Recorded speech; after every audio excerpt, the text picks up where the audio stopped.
Say hello to Stockwell. Stockwell is a smart store made to maximize your convenience. Featuring just walk-away technology and multiple payment options, checkout is easy. You simply pay, grab, and go. Enjoy your favorite snack, drink, meal, or other on-the-go items such as travel and beauty essentials, personal hygiene products, and even branded merchandise. Here's how to check out on Stockwell.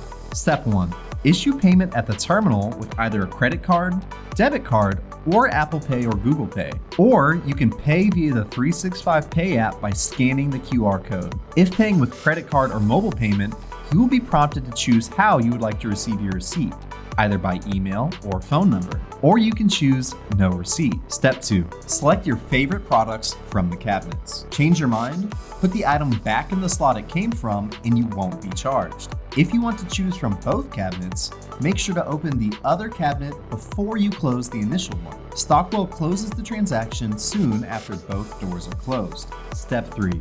Close the door and go. If you want to browse and check the price of the items being sold at Stockwell, simply search it on the Browse feature on the payment terminal.